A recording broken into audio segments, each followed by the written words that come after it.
On this Civic, B1129 points to the driver's door lock knob switch input circuit through the MICU. In plain terms, the module may be seeing the lock and unlock switch inputs in a way that does not make sense.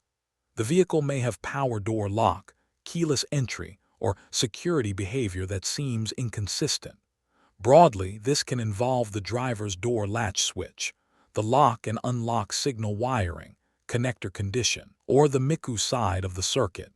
We are going to diagnose it electrically, using the switch data first, then isolating the latch, and then checking the two signal wires for a short to ground. Start in the keyless transmitter data list.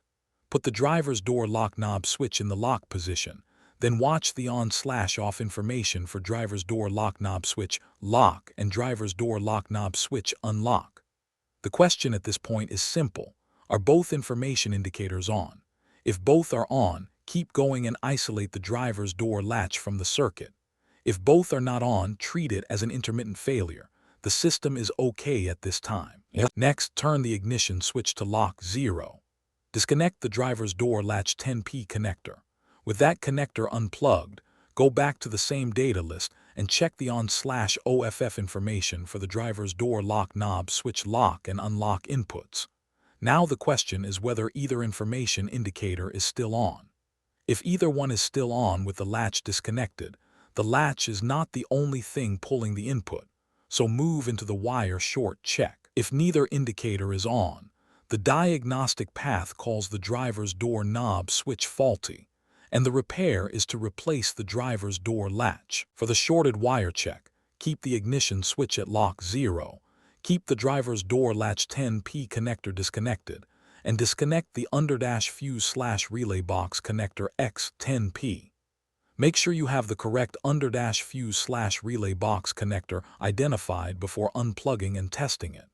Then check continuity from each signal circuit to body ground. For DR silicon unlock, test from under-fuse/relay box connector X10P no. 4 WHT to body ground. For DR silicon lock, test from under-fuse/relay box connector X10P no. 5 LTGRN to body ground. If there is continuity, repair a short to ground in the wire. If there is no continuity, the diagnostic path calls the MICU faulty, and the repair is to replace the under-fuse/relay box. After the indicated repair is handled, keep verification separate from the fault isolation. Verify the repair and confirm the code stays gone.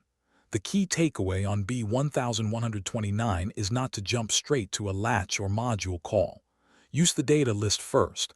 Unplug the latch to see whether the input clears, then prove whether the lock or unlock signal wire is shorted to ground.